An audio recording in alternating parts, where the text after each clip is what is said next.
This is Phins Kingdom episode 2 with your hosts Jonathan Lippy and Tay Kim. Phins Kingdom opening week. So Tay, week one is always a mystery to me because I don't care what the team was the year before. Something about an off-season, roster changes, New Year's, things are always different. And from week one to week two, it's even crazy. But how do you normally go into making your picks on week one, not knowing what product is really going to show up on the field?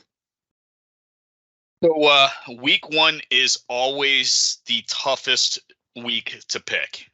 And the reason why I say that is teams have the whole offseason to prepare for game one. And so, I'll bring this up. You talk about the Lions and the Chiefs, right? If this were mid-season last year, everyone's probably saying easy Chiefs win this game. Not even a question about it. The thing about it is the team has changed. They've had a whole offseason to just sit there and look and say, hey, listen, this is what the Chiefs do well. This is the things we're going to do. We're going to focus on this one game. And it's very similar to Colorado upsetting TCU earlier, like last week. And I know you don't follow college, but that was a very, very big upset. But they literally had all week and all season and all off season to prepare for this game. And so this is always that tough week. Now, both teams do have all off season to prepare, although I guess the Lions had 4 extra weeks to prep for the Chiefs. Although, no, they didn't know the schedule yet. I'm just saying the Chiefs made it to the Super Bowl. But yeah, right. So going into this Lions-Chiefs Thursday night season opener, what's the point spread is 4.5 in favor of the Chiefs? Yeah, so I got 4.5 on CBS, but my bookie's got it at 5. Ah, okay. So it's definitely kind of bouncing back and forth here and there. Here's my thing. Chiefs, since Patrick Mahomes has been with the team, usually always covers week one. I'm going to go with the Chiefs on this. I'll take it at the 4.5. Not that I don't love the Lions this year. I just think that something about Patrick Mahomes in September, he's phenomenal. He just does not lose. It's in the Red Kingdom. It's in the Red Kingdom too, as well. And it's also trophy night. Everyone gets their rings. Everyone's going to have their rings. They're going to break out the banners. I think Arrowhead's going to be absolutely rocking, and I'm probably just being a homer when I say this, but I think this is KC's night. So, and just a final question on it. Kelsey playing or not playing, does that impact your decision, or it doesn't matter? No, listen, Miss Kelsey is obviously a huge threat, but what I like about this KC team is that they just have so many weapons, top to bottom, wide receivers, tight ends. I mean, Noah Gray is a pretty good tight end, and for most teams, probably be a starter. Brian Bell or Belldozer, he's a pretty good pass catching tight end. We've got a stellar wide receiving core. I think we have 7 wide receivers that we actually added this year. It's the first time in Andy Reid's history that he had 7 wide receivers.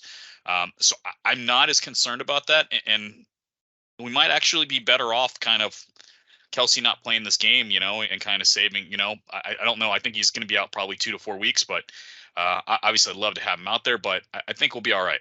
So I did see that he's listed as question. He's been upgraded to questionable. And also, Chris Jones, is he back or is he still holding out? He's still holding out. So. All right, so that also impacts. I mean, I still think the Chiefs win, but can the Lions keep it going 4 quarters in the Red Kingdom? I don't think so. So I'm also going with the Chiefs not only to win, but also to cover the spread. Anything you want to finalize this Chiefs Lions? We're both in agreement, Chiefs and with the spread. Yeah, so here is what's I think is just absolutely blowing my mind. The line originally opened at 7, so Kansas City was favored by a touchdown, and this line has moved to 4.5, which means that the money has been pouring in on Detroit. Now, more recently, the line has changed in KC's favor, so it looks like the public is starting to jump on this 4.5 number, but it's interesting that the numbers come down that much. And it's still about almost a 50-50 on the public. Wow. So Yeah, so that's definitely anybody's game. Let's just see how it's weighted. It's weighted and they're tempting people to choose Detroit. So that also could be why, with the plus 180 on the money line, as well as the obviously the point spread, although that came down. So there is an incentive to take a shot with Detroit straight up, but it's not worth it. It's not worth going against Patrick Mahomes. I would have taken Detroit at +7, but +4.5. That's just a little too much for me. Yeah. I think Vegas and the public are kind of overreacting to the Kelsey injury. So, Agreed. All right, moving on to Sunday, the Sunday games. We're going to start with a seemingly the biggest dog of the day, but to me, and you'll find this out as we go on throughout the season, that the bigger the dog, the greater the Johnny enjoys it. Not even for the gambling aspect, just for the novelty aspect. So when you have a game like the Arizona Cardinals in free-for-all tank before a single snap even occurs against the Washington Commanders, and this is the most intriguing aspect of this of all, is that the point, not the point spread, but the public bet as of now, according to CBS, is showing a 96% money line in favor of the Commanders. 96%. I know we saw a Bills game last year. I think the Bills against the Texans where it was this lopsided, but a team that's not a top tier team, such as the Commanders, gaining a 96% public bet, especially with a minus 320, is the most preposterous thing I've seen. And but at the same time, the Cardinals, who would bet on the Cardinals? And not only that, the point spread, it's 20% in favor of the Cardinals with 7 points versus the Commanders 80% -7. So what do you now, mathematically speaking, if these numbers stay this way with the public sentiment, how much does it make you want to pull the trigger on the Cardinals for a money line? Super duper upset. This might be like my favorite pick of the week. May not be the money line, but when I see a public spread like this, when it's so heavily favored against one team, I'm jumping on the opposite team. I see Arizona at 20% on the spread. This is probably my favorite pick just at first glance. And God, I am tempted to take that money line for the Cardinals, not because it makes sense, but because of the fact it doesn't make sense. And that's the only thing I've learned in NFL football. If it's guaranteed, it's not guaranteed, and you're going to lose money. So. Yeah, exactly. The only, and not only that, usually like the last time we've seen something like this, I saw that the odds, meaning on the money line, I've seen it go as high as -500 for the favorite. It's only 320 for the Commanders, plus 250 for the Cardinals. So, sometimes you got to weigh that out as well. The over under is also intriguing in that it's 38. I don't even know if I mean, do they cover the over under? It's a strange thing.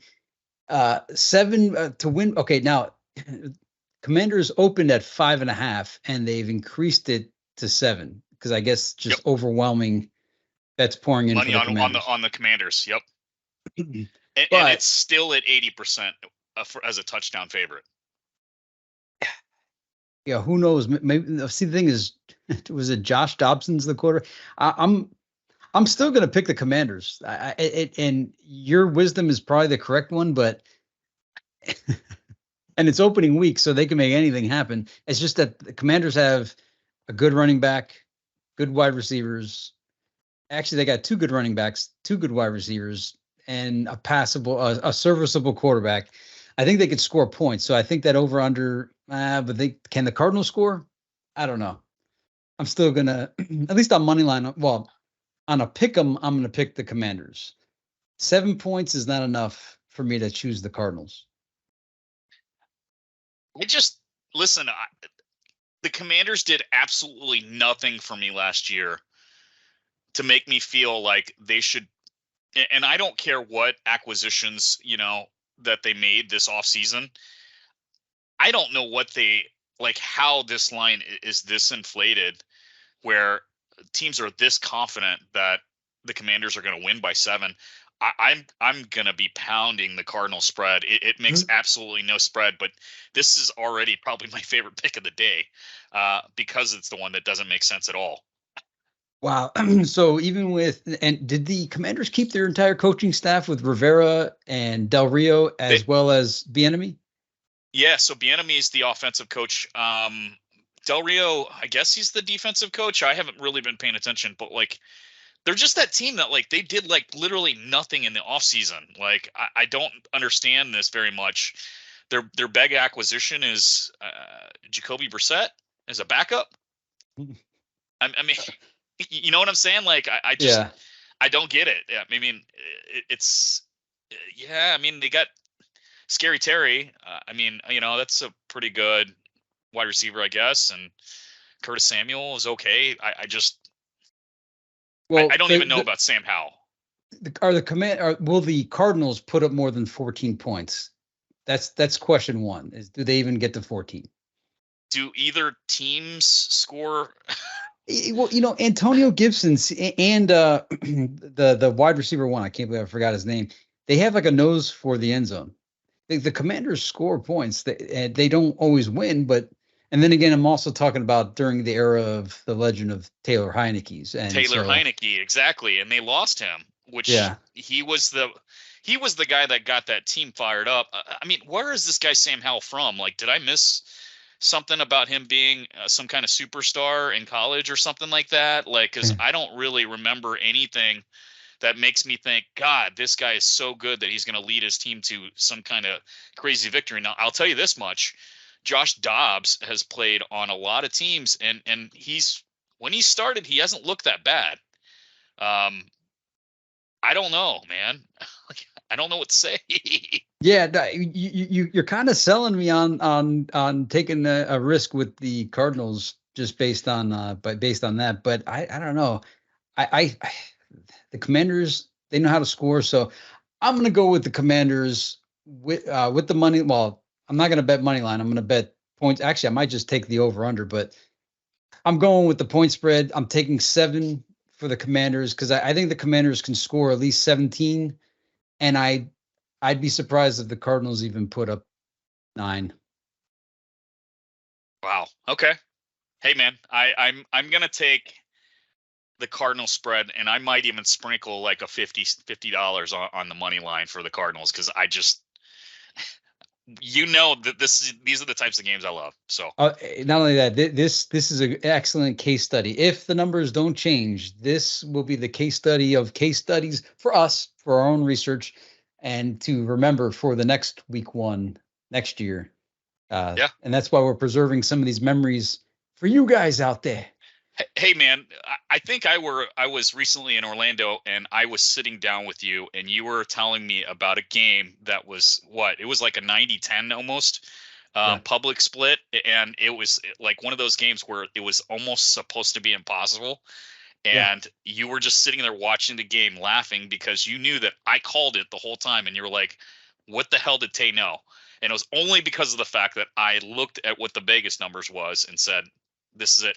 I got the feeling that this is that game again. So yeah, that's when I started believing in the Taymeister from that game. It was preposterous to have taken a selection such as that. Not only that, how did you take that upset in the college football this weekend? Like, was it just based on the numbers, or did you actually scout the team? Like, how did you go about making the right pick there? The TCU was favored by 21 points. Like, there was just everyone was hyping TCU to be good. Everyone said that Colorado needed more time to be, get better. Coach Prime's there, man. Like, he literally got rid of everyone on the team and got his whole brand new team in. Like, I just, there's something about that I think they were listening to the bulletin board material all off season, and it's just another one of those bets. I don't know. So, hey, rack 'em, you'll take it. All right, next one is a 1:00 game, and it's a divisional game. It's the Panthers at Falcons with a 3.5 point spread in favor of the Falcons. This is a good game. Divisional ones, week 1s. we don't know. We really don't know which team is what team. You know, which team is showing up this year. These are strange teams here. Panthers, Falcons. So how you reading this one? So I'm leaning right now for the Falcons. I think these are identical teams, and I just want to give this to the home team just because of the fact they're home. I can't. There's no other thing that neither team is got a star-studded lineup by any means. Interested to see how that quarterback does in Carolina, Bryce Young, but Desmond Ridder's starting, right? So Right. He's also going to be kind of a rookie quarterback. I mean, I know he's sat behind Mariota last season, but I mean, I'm interested to see how these two play. But to me, the way I look at the rosters and top to bottom, they just look like identical teams. I'm just going to go with the home team on this one. But in my opinion, I'm not going to probably touch this bet just because of the fact that I don't like the money line for the Falcons at 184. Well, what I'm going to do here is I'm going to take the Falcons money line, but I'm taking the Panthers with the points. Okay, so I think the Falcons are going to win the game, but Okay. I think the Panthers are going to keep it within 3. The point spread's 3.5, and I'm basing that on the fantastic finishes last season. I don't know if you caught either of the Falcon Panther games, but there was one of them that was just bananas with like 60-yard Hail Mary bombs. Oh yeah. And it's divisional football. You never know what's going to happen, but home game for the Falcons, so you got to go with them. However, I think it's going to be a field goal. I don't think it's going to be 4 points. I think it's going to be a field goal. Probably might even be a last second thing. It might be a tied game, or maybe it'll be a 4-point game and somebody scores a touchdown to go up by 3. Oh, meaning the Panthers, or meaning the Falcons, whatever the heck. Falcons are going to win, but I think they keep it within 3, which would meet the spread for the Panthers. Yeah, that makes sense. I could see this being a last team to kick a field goal type of game, like it being tied 17-17, last minute field goal to kind of cover, or to win the game or whatever, or I don't know. I could see that though. Nice. All right, well, let's move on to the Bengals at Browns, 1 p.m. And this game, it looks like Vegas is taunting the bettors to actually it's already changed. Now it's yeah. So they're incentivizing people to take the Browns, and people are taking the Browns. Yep. And it's yeah, but it's starting to break away for the Bengals now. Earlier this week, it was almost neck and neck, and it was like, what's going on here? Yeah, and hold on one second. What was that spread? Because I that like stood out in front of me, and I was screaming, John, like you got to take this, right? It opened at 1.5, and now it opened at 1.5. It's at 2.5. Yeah, 2.5 right now. So it looks like the Browns bettors are slowly starting to kind of dwindle in there because it was 60-40 earlier this week. Now it was a 33-67 on the money line bet that Cleveland would win, which was absolutely blew me away. The Cleveland still has 53%. Like the sentiment is they're taking Cleveland, and I mean in theory, let's see, Cleveland's the home team, and it's the point spread's not 3, so this is really anybody's game. But I'm not betting against the Bengals. Not with that low of a spread. Browns will play them tough, but since the spread is less than 3, Bengals. I mean, here's what I keep thinking though: is all it takes is one big hit from the big monster on the Browns line on Joe Burrow, if that happens, to knock him out the game, maybe out the season. Yep. Myles Garrett is a monster. But the Bengals got monsters as well, and the Bengals have a more complete offense that has played together more. Joe Burrow versus Deshaun Watson, the receiving core of the Bengals versus it's really not the receiving cores against each other; it's against the cornerbacks. But just Bengals are a scoring machine. They got the playmakers. I can't bet against the Bengals when the Browns haven't proven they're deserving of my bet. Yeah, so I'm going the other way. I'm taking the Browns, and I'm taking these points.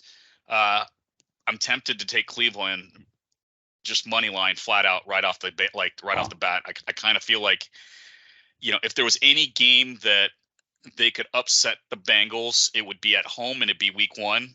This is one of those games when I was telling you that they had like all off season to look at the Bengals and say, hey, listen, these are bitter rivals. Here's all the bulletin board material that they created last year. Whatever, we were supposed to suck. We're picked to choose.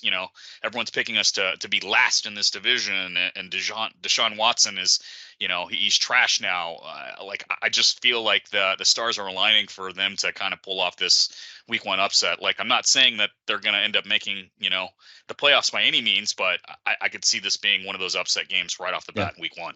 Yeah, with my mindset, I'm just thinking that it's the Bengals just scored too much or are capable of scoring too much. The Browns may pound it on the ground and score, but the Bengals are going to score more. Just is my piece. But yeah, this could go either way. It's in Cleveland, game 1. We'll see. So all right. Yep. So you got the Browns on both point spread and straight up? Yes, I do.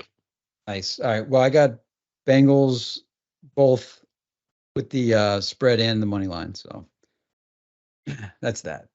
Bengals, Browns. Next up, we have this one's kind of lopsided. We have the Texans at the Ravens. It's a 1:00 game.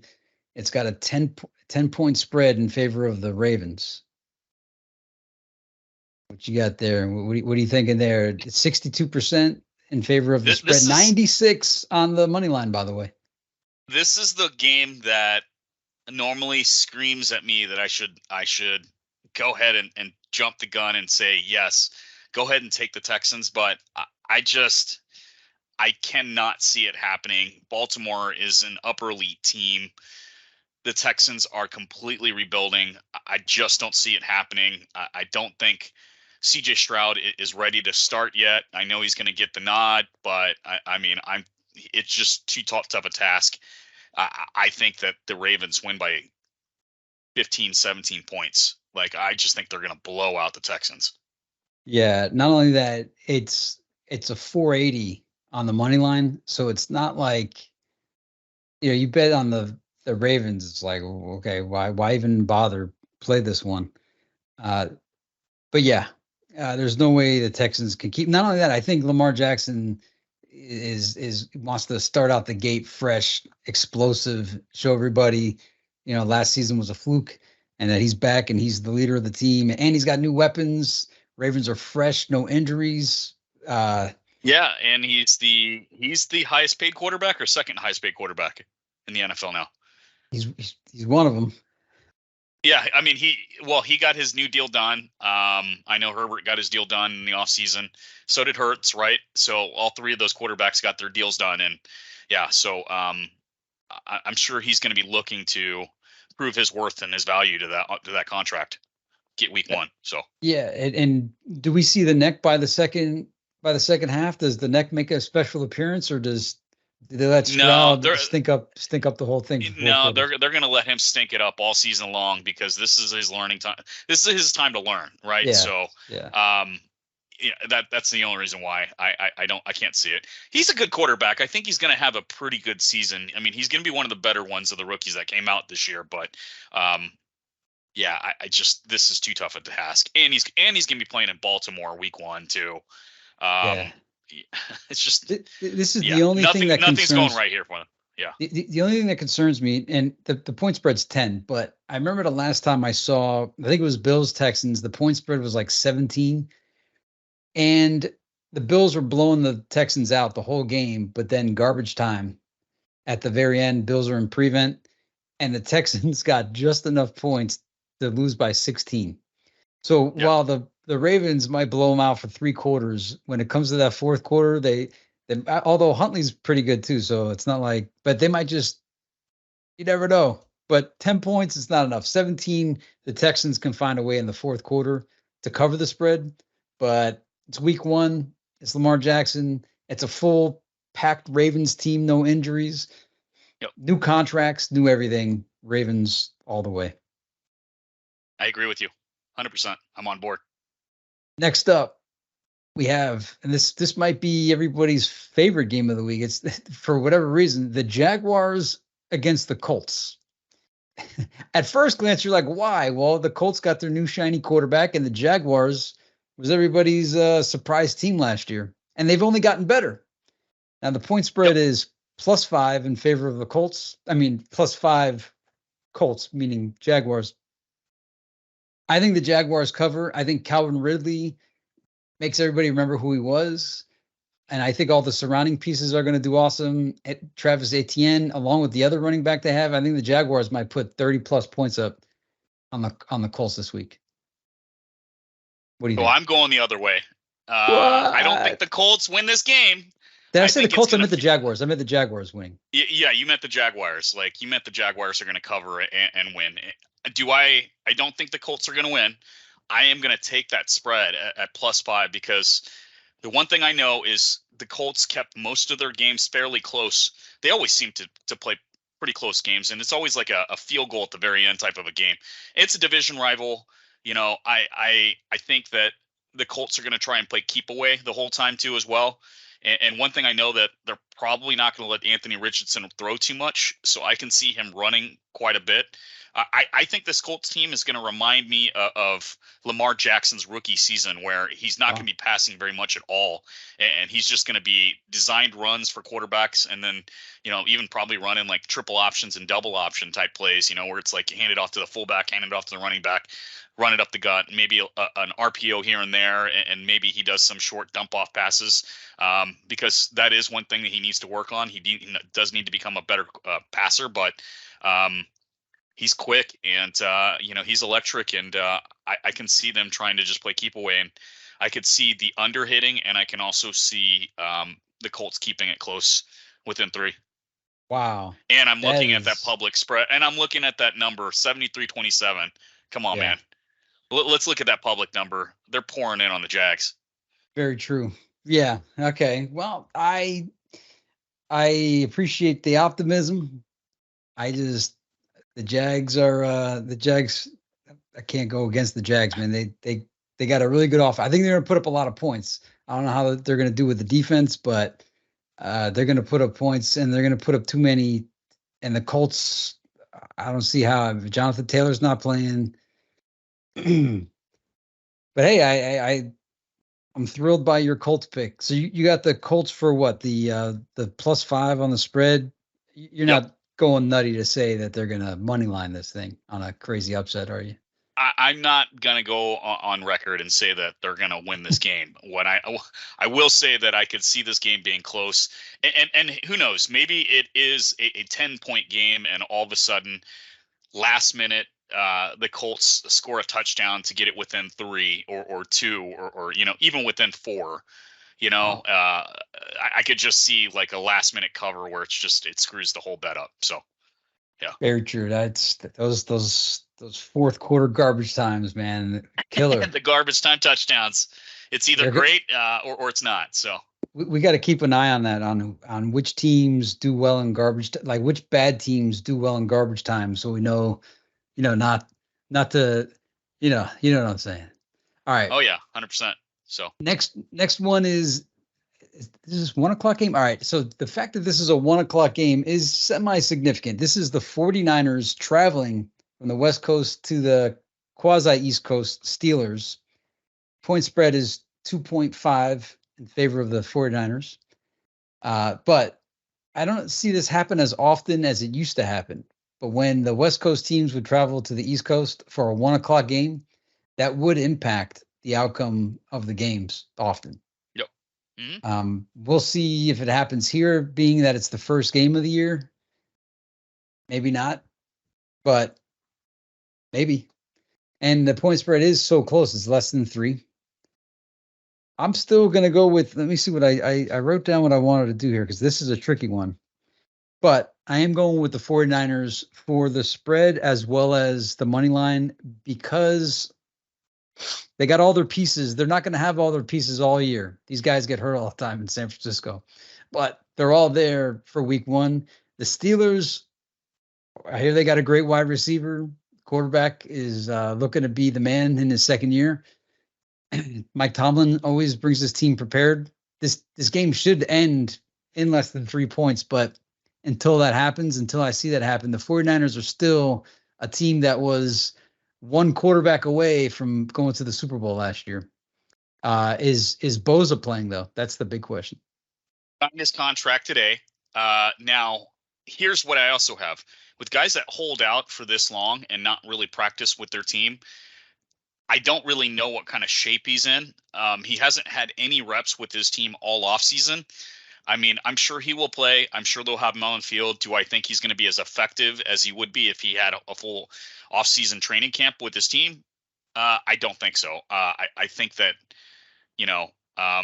he will be playing. I just don't know if him being back on the field is going to be the difference maker. I'm going all in on the Steelers. I think that they're going to pull this upset off. To me, honestly, I don't even know if this line makes sense. Because I kind of feel like it should be maybe even a little bit closer to Pittsburgh having the advantage a little bit. Yeah. Because of the fact that I look at these teams and I think they're so close to one another of what kind of teams they are. Brock Purdy is coming off a big time injury, and I don't know how he's going to come back either. So when I look at pretty much all of those things, I like the Steelers to pull off the upset on the money line. This one could go either way. Even though Purdy's hurt, at least he's got Elijah Mitchell back along with McCaffrey, as well as all of his receivers. So, maybe they could just think and dunk it, run it left, run it right. Or I mean, that's what they always do anyways. Yeah. Yeah. Or maybe the Steelers just blow out the gate. Pickett goes deep on the first play and just really take the top off, shock the heck out of those 49ers, and the Steelers will be for real. But 49ers came so close last year. Got to roll with the 49ers. So you got the Steelers. I got the 49ers. You got anything final on that one? No, I just that's probably. I actually love that pick. That's probably one of my top 5 this weekend. So wow, that will be one to look back on. Yep. All right, 1:00 game. I don't know why they have these ordered this way, but Buccaneers at Vikings. Point spread is 6 in favor of the Vikings. Man, I think Tampa is probably one of the worst teams in the NFL. I don't know what they're doing. I guess Baker Mayfield's going to be the quarterback. I don't know which Baker's going to be playing. I know that they still have some weapons, but their offensive line is patchwork. Defense is not what it was when Brady was there. It's completely changed. They've lost a lot of players. I know they're trying to go younger with everyone. But I'm looking at this spread and I'm seeing the public pouring it on with Minnesota. And it's just like it makes me want to take that Tampa bet. But I think I'm going to have to go with the Vikings on this one to cover as well as win. So. Yeah. Well, and not only that, the Vikings have something to prove as well. They lost Cook, they lost Thielen. They want to show that they're still it's a full unit. It's 22 guys on both sides.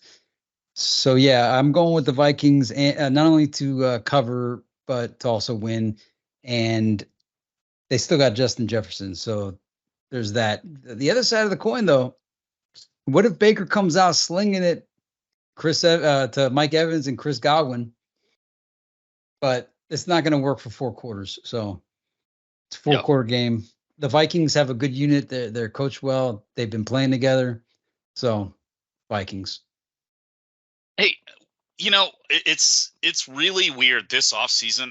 Doesn't it feel like we've seen a lot of Kirk Cousins and commercials and all of that stuff? Like, with the quarterback Netflix show, and then like this whole NFL Instagram thing I sent to you earlier. And then on top of that, there was the video that they made, like where he was starring in the script Yeah. and then they did the one that they were interviewing people from Manningcast, and he was on it too as well. And I was like, yeah, this is kind of a weird year for him because he's never that quarterback that's in the spotlight. But for whatever reason, this year it seems like the NFL is kind of like just kind of bringing him up to that status where he's now starting to become one of the upper echelon quarterbacks. If it's weird to say, because I never look at the guy and I'm like, God, that guy's elite.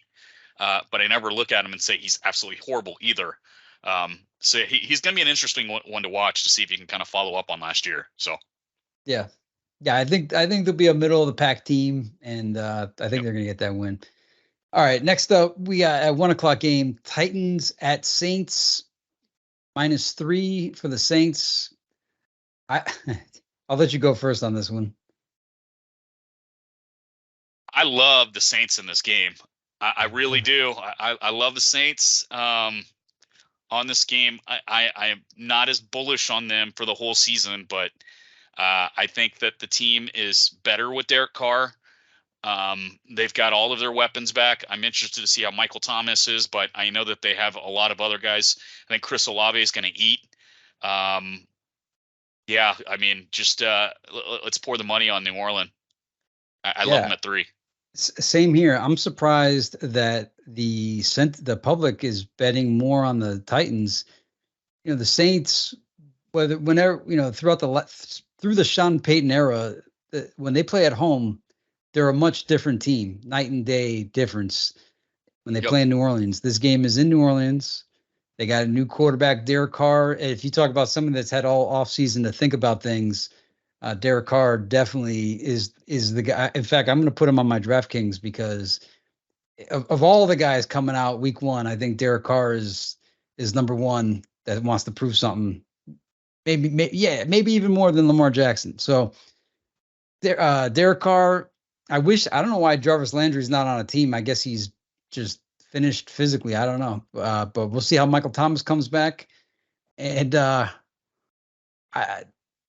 think they got a good running back too, even though Alvin Kamara's out, right, for like 4 games. So, but Saints at home. I'm definitely taking Saints minus. Okay, so -3. So really, this is anybody's game. But Titans don't have enough to beat the Saints at home. So I'm taking. How am I taking this? I am taking.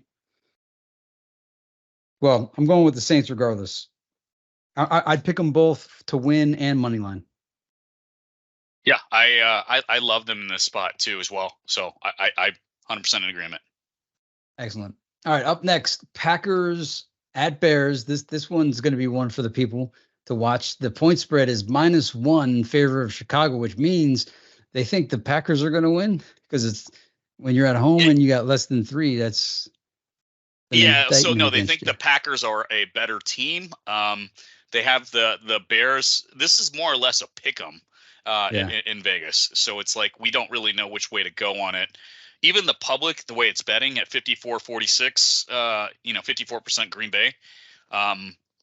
There's a slight lean. Personally, I think the Packers win this game. I'm excited about Jordan Love. I think he's gonna crush it this offseason. This season. I'm just not ready to say that the Bears are fully there yet. I just think they need a little more time, and I think they'll get there. But I think the Packers are going to be heading in the right direction with this quarterback change. Wow. So I'm complete opposite. I think Chicago is going to come out swinging. I think Cole Kmet's going to light it up. Tight end. Yeah, man. Yeah. Just get him the ball. And the new wide receiver. Well, he's not new, but he got traded to the Bears from the Steelers. So I think Justin Fields has somebody to throw to finally, somebody that's somewhat decent. So I think the Bears are going to come out. Nobody's going to catch Justin Fields. The Packers, he's just going to fly by them. They're not going to even know what happened. So since it's a 1-point spread, Bears might win by. I think they'll win by a touchdown. That's how good I'm feeling for the Bears here. Okay. We're in 100% the opposite way in the direction on this one. Yeah, I actually think the Packers win by 7, so should be interesting to see how that goes. Nice. All right, Up next is a 4:00 game. It's a West Coast game. It's a divisional game. It's the Rams at the Seahawks with a 5.5-point spread in favor of Geno. How about that one? Who would have seen Gino on opening day with 5.5? Yep. Hey, yeah, God, I love the Seahawks this year, and I think you already know that in the other podcast. I kind of picked them to go to the Super Bowl for the NFC. Man, yeah, I'm. This is probably one of my favorite picks. I mean, and Cooper Kupp, he's out for this game too, right? So, I just can't unsee what I saw with the Rams last season, especially without Kupp. Now I know Matt Stafford's coming back, but he is also coming off of like a big injury too as well. I don't know how he's going to return. Seahawks just got better from last year.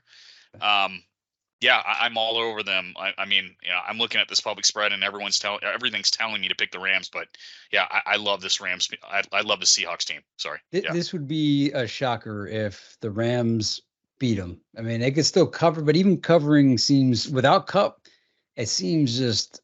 And keep in mind, Rams aren't going to have Ramsey to keep up with DK Metcalf and Tyler Lockett.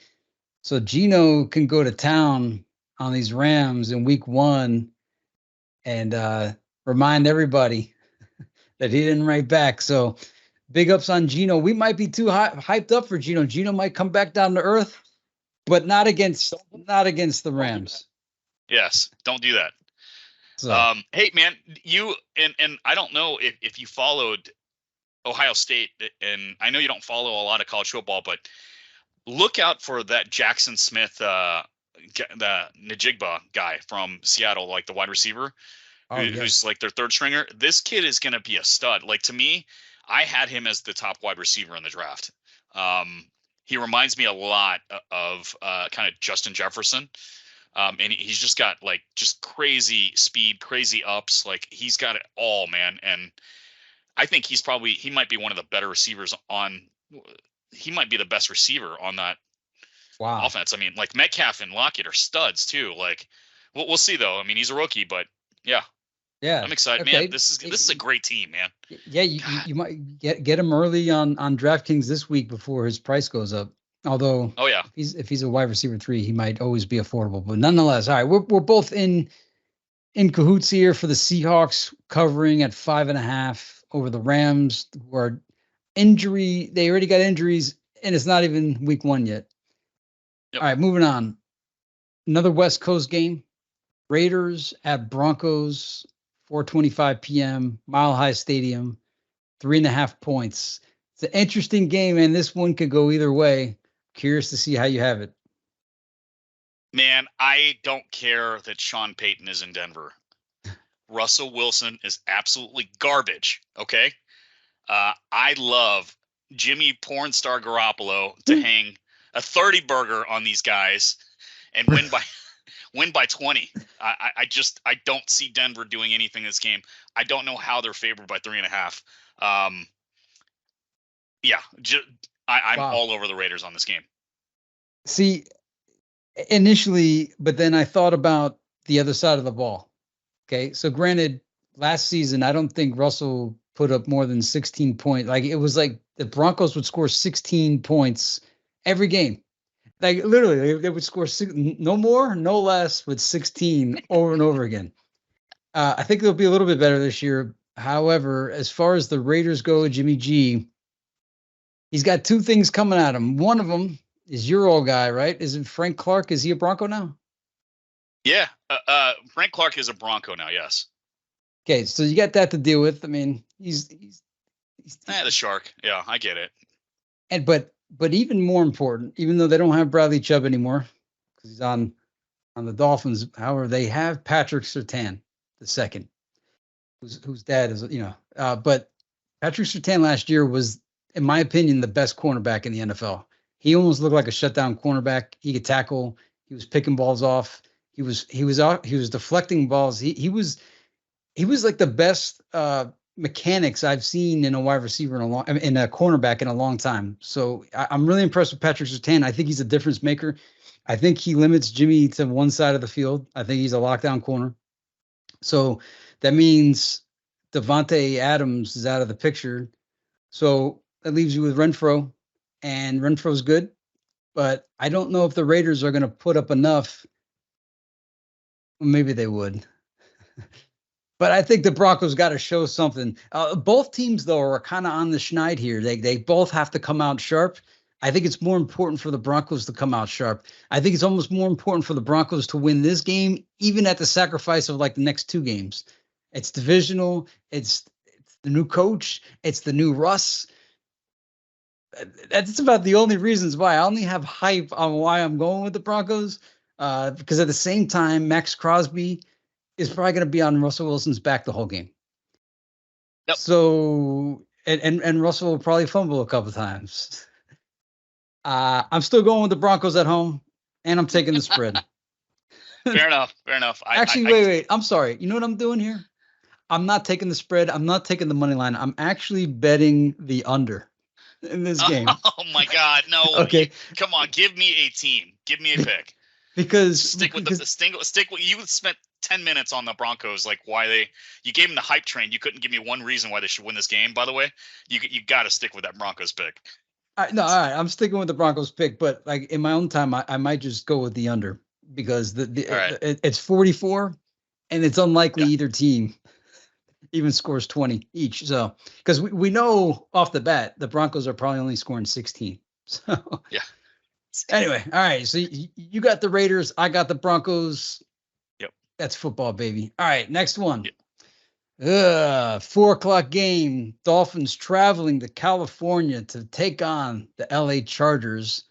Chargers have is it the Chargers favored or is it the Dolphins? No, I think Chargers are favored by 3, which means that Vegas thinks that these teams are the exact same.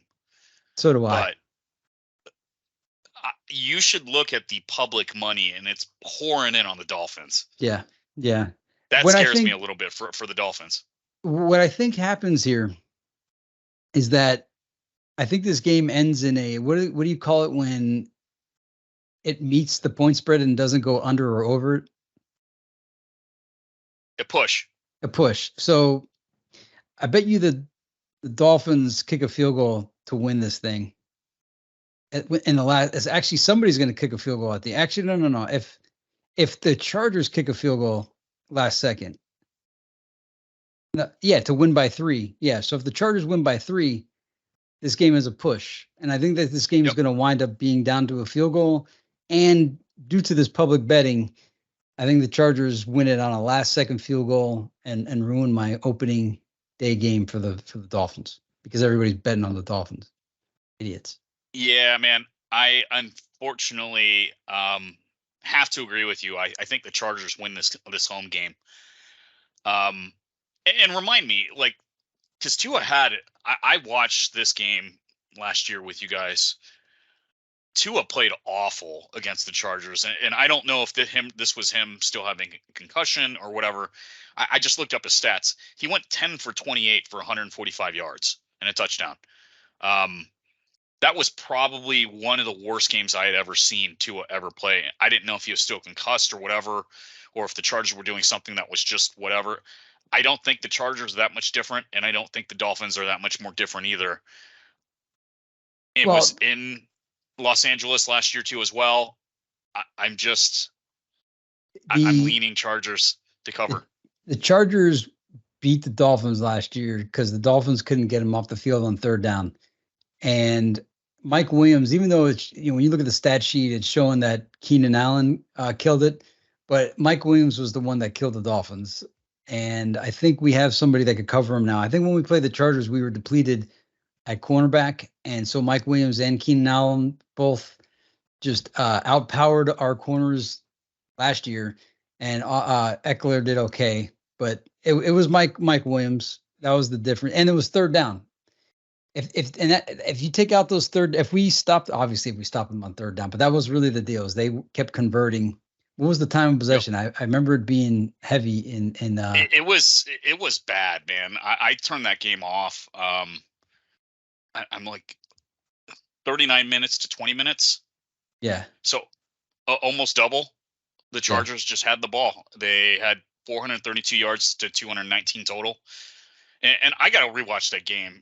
But I just remembered Tua just not having a good day that day. And again, he might have still been concussed. I have no idea, but that was not one of his better showings.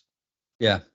I don't think they have our number. I think they were coached better that day. In fact, they had their coach kind of felt like, I'm a little bit smarter than the Dolphins smart coach. Cause it really felt like it was a coaching kind of game. And those third downs just, yeah, look at that. 9 out of 18 third down efficiency, even though that's 50% third down efficiency. That was the difference in the game. You look at that score, 23-17, and it was a close game. The Chargers didn't beat the Dolphins' butt. It was just that they were coached slightly better, and that's the matter. That's the difference of converting third downs. But anyway, I'm going to go with the Chargers on a last-minute field goal to cancel out the bet, but on a push and on money line though, I'm going with the Chargers because they'll win it on a field goal. Okay. My season. Is that similar to what you have? Yeah, that's probably about what I have. I actually have the Chargers to cover the spread, but I don't think it's gonna be more than 5 points. I think it's gonna be like 4 points. Okay. Well, all right. So last second touchdown or something. Well, hopefully we're both wrong, and I hope the Dolphins win, and I hope to lose money betting on the Chargers. Hey, listen, for you, I really hope that happens too. I hope I'm wrong, but just the gut in me kind of tells me that just there's something fishy about that line. That's all. Yeah. All right. Next up is, oh man, this one's interesting. This is the Eagles at the Patriots, and the only reason why I say this is interesting is that the one team that might actually have an answer on how to stop Jalen Hurts on that 4th and 1 is the Patriots, in that they invented this. Bill Belichick. Yes, this is his type of game. If they do that 3rd and 1 and 4th and 1, there's one team that I know that probably knows how to stop it. You're right, and it's probably the Patriots. Unfortunately for the Patriots, I don't even think the Eagles have a 3rd or 4th and 1. I think they just bulldozed through the whole game. Although I'll look at it from your perspective here. Actually, you go ahead and tell me what you're thinking. I'm hoping you're going with Eagles, but I have a sneaky suspicion, depending on how the public feels about this, you might go a different direction. All right. So, we had our podcast the other day, and I picked the Jets to finish last, and I'm kind of bullish on the Patriots being better this season. So I looked at their roster again, right? And obviously Mac Jones is probably not my favorite quarterback out there, but Stevenson's a good running back, and he's got Zeke as his backup running back. They added Juju Smith-Schuster. They have Devontae Parker, and they have Kendrick Bourne. So pretty decent wide receiving core. But then on top of that, they have Hunter Henry and Gesicki as their tight ends. So pretty good, tight ends. I just feel like they could play keep away and keep this game kind of close and keep this within a 3-point type of game. Patriots don't get blown out at home. Bill Belichick will not allow that to happen. I'm taking the Patriots to cover. Wow. Eagles to win, last second field goal. Wow, you think it's going to be close like that? That's impressive. You look at the fire and the determination in Jalen Hurts. He came so close to winning a Super Bowl. He's had all offseason to clench his jaw. It's unfortunate for the Patriots. They're going to be the first one to get punched in the face. So I got to go with the Eagles to both cover, because I'm surprised it's only a 4-point spread. That's impressive. That shows you that Patriots are kind of loaded on offense, and they'll be coached well in defense. And as you said, they should be able to keep it close. Still think the Eagles are going to win by at least 5. So I'm going with the Eagles. So let me ask you something about the Patriots, right?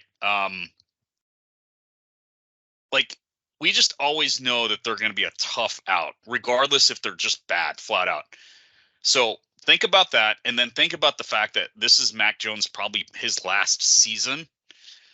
And this kind of reminds me a little bit of the New York Giants and Daniel Jones playing for his contract last season, and kind of just stinking it up for the first 3 years, and kind of starting to fall in his zone in year 4 and get into his team. I just think the Patriots are going to kind of slowly turn the corner. Don't get me wrong, I love the fact that they're awful right now, but I feel like something's turning. And I also think that if the Patriots have a bad season, I kind of think Belichick might be on the hot seat.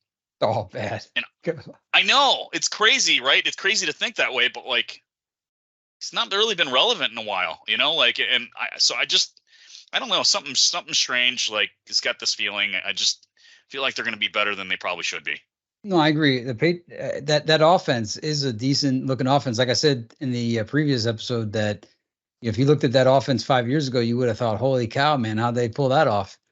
But here we are in 2023 season, and I would, if it was a team besides the Super Bowl runner-up Eagles with Jalen Hurts, who could squat like 500 pounds and just graduated from college and came so close to clutching the Lombardi. I think the Eagles were going to beat anybody they were going to play in the first game, even the Chiefs. So that's why I got to go with the Eagles, and by more than 4 points. See how it plays out. But I agree with you. The Patriots are well coached. Yeah. I see Eagles regression this year too as well. So okay. We already talked about that. Yep. And not only that, I think Bill O'Brien's back with the Patriots, right? Yeah. So that might factor into something as well. All right. They kind of got the band back together a little bit. That's all. So yeah, and after the Raiders have another bad season, Josh McDaniel might go back, and so who knows? All right, Sunday night game, Cowboys at Giants, 3.5 in favor of the Cowboys.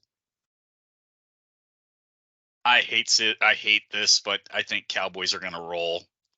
Yeah. I think the Giants kind of got lucky last season. Everything fell in their way, but I think the Cowboys win by 10 points. Yeah, not only that, in the early season last season, when the Giants played the Cowboys in primetime, like this game's a primetime game, the Cowboys were without Dak Prescott, and that's when Cooper Rush really lit it up for me and, showed that, wow, who's this backup? Who's this Cooper Rush guy? He was playing like a starter. He was looking good, like not a starter for a Super Bowl team, but he looked like a starting quarterback. And he lit up the field and beat the Giants with the Giants' first string team. And so now Dak Prescott's back. Forget about it. The Cowboys got to start hot. And it seems like everything is geared up for the Cowboys this year in a different way than every other year it was. This one is kind of like, we'll see. And that's, I think, when the Cowboys will light it up. But nonetheless, Cowboys, they're going to win. They're going to cover. They'll win by 4. And they'll start 1-0. You disagree? Go. Nope. I'm on board. All right. Now the big game of the week, the Monday night division AFC East showdown. Bills at the New York Jets with their brand new, shiny, old quarterback, Aaron Rodgers. What you think's going to happen here? So I literally thought that the line would move in favor of the Jets, but the line is actually going the opposite. Well, hold on. The line is going the exact opposite way, and it looks like the money is pouring in on Buffalo.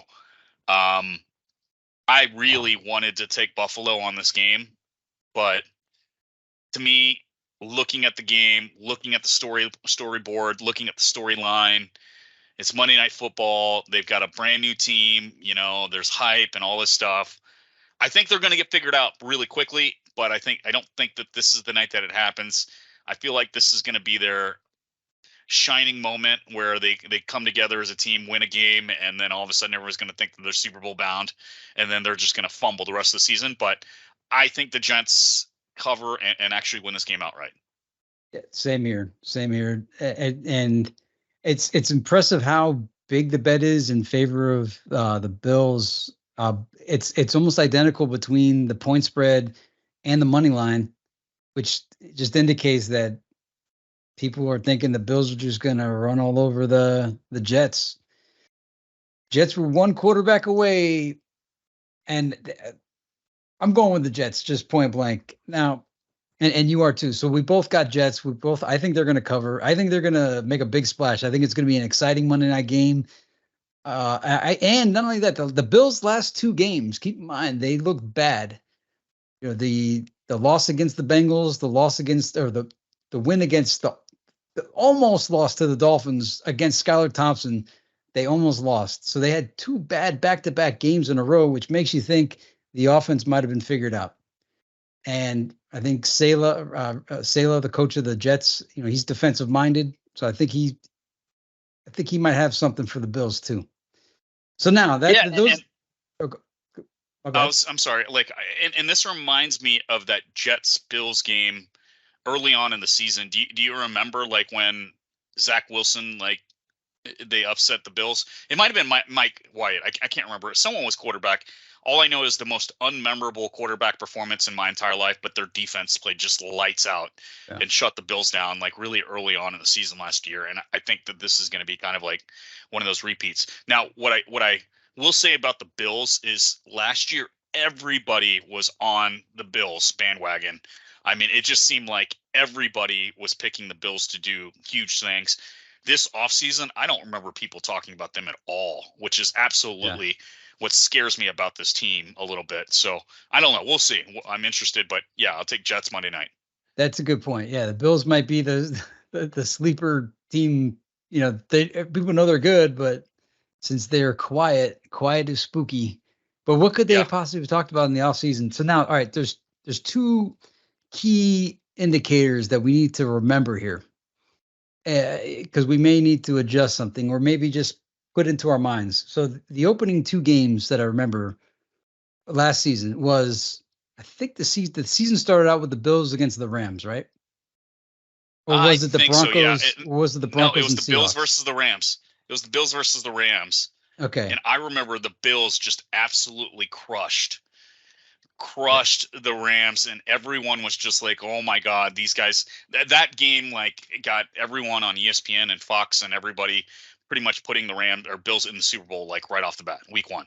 Right. That made them, like, they dethroned the Super Bowl champ right out the gate.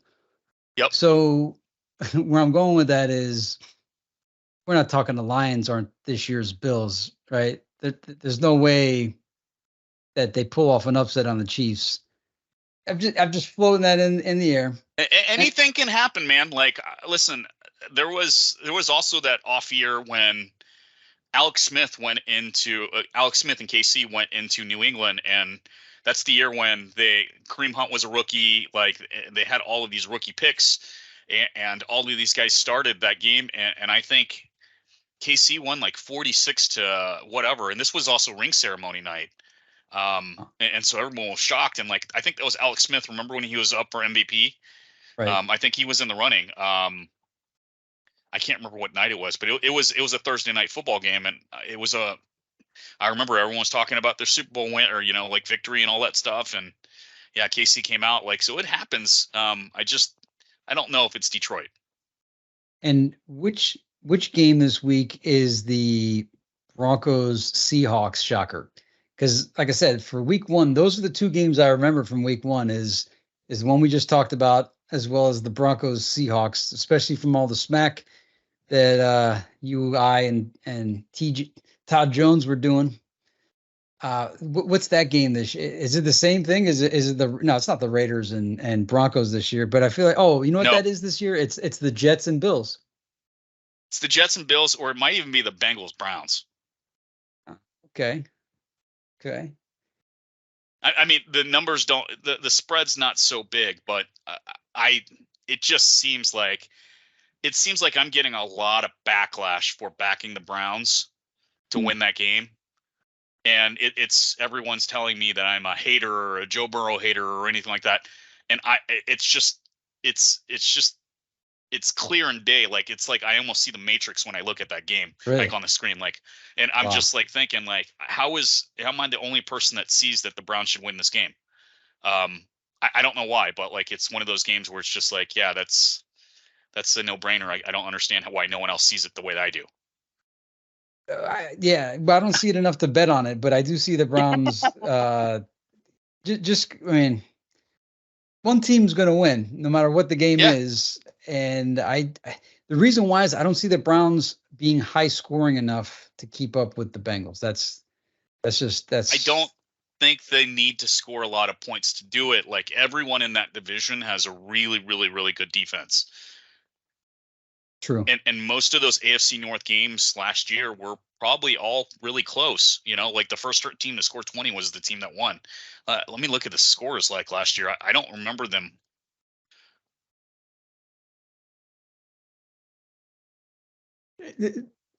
You might turn out to be right on this Browns one. And if it was week 2, I might do it. But not doing it in week the 1. Last 3 times they played, the home team won. Wow. Okay. So that January 9th, the Browns won 21-16. And then in October 31st, 22nd, the Browns won 32-13. And then December 11th, 2022, the Bengals won 23-10. Man. So the Browns actually have a 2-game winning streak. It's so hard to believe. Holy cow. I'm still not changing it. But no, it's fine. This is one of those divisional games that I feel like whoever's got the home field advantage, I do think that they're more equal. And the Browns just lost some really weird games last year that I don't think they're going to lose every single one. You know how there's always that team that just always squeaks out a win one year, and then the very following year they don't win those same games like they did the year before. I think the Browns are going to do something in reverse. Like, I think that they lost a whole bunch of really tight games that the balls just never fell their way. And I think this year it's going to be the other way around. Yeah, no, I agree. And they did look for rolling with Jacoby Brissett. They definitely overachieved in many ways. So, yeah. All right. Well, that concludes week 1 bets. You got any final pieces? No, I just I hope we're all prosperous in week 1 in gambling. So do you have a parlay that you have in mind that you want to offer the people? Any parlays that you might be doing? Well, I think every pick that I made, you should just go ahead and put that in one big bet, because I mean that's a winner right there.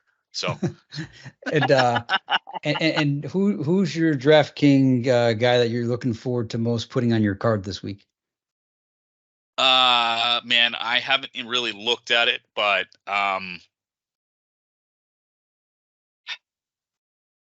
you know what? I have no clue. I haven't even been like zeroing in on one player, but I think if I did anyone, God, I don't know. I'll let you know who mine is. Just, maybe it'll jog your mind. The first player I picked was Calvin Ridley. I went right to the wide receiver. I don't know why, but that catch he made against the Dolphins in the preseason, I was just like, man, they let this guy back in the league. So yes, Calvin Ridley, huh? Calvin Ridley, he's on my card. I mean, he might do nothing. Do you think he's gonna have a good year or like a good game, or are you saying like he's gonna be the top player for the week? No, I'm not saying he's gonna be the player of the week, but I think he's gonna have a great season with the Jaguars. Yeah. I think he's gonna do 1,000 yards. I don't know if there's enough balls to go around for him, Kirk, and the tight end, but I think Ridley's gonna do it up. I might be totally wrong. Yeah, listen, I mean, let's go with the safe pick here. I'll say that Christian McCaffrey has a really great week against the Steelers. Okay, fair enough. Safe pick, I guess. I don't know. I mean, I picked the Steelers to win the game too, right? So, but I don't know what McCaffrey, how he's going to come back from this injury. They might just be running the ball the whole game, Right. Like it might just be handoff. So, but that bodes well for McCaffrey, and they'll spell him with Mitchell. And I just think there's so many balls. Like picking McCaffrey on the 49ers to me is different than picking him on the Panthers, because there's so many playmakers on the 49ers. I got it. Okay. Nick Chubb is going to absolutely destroy the Bengals defense. How about that? Wow. Does that sound better? Are you happy with that? I dig it. He's high priced, but okay. Yeah. So is McCaffrey. McCaffrey's high priced too. So Indeed. All right. Well, hey, that's the picks for the Phins Kingdom. That's Tay over there. John Lippy over here. Rock out with your out, man. We out of here. All right, man. See you week 2.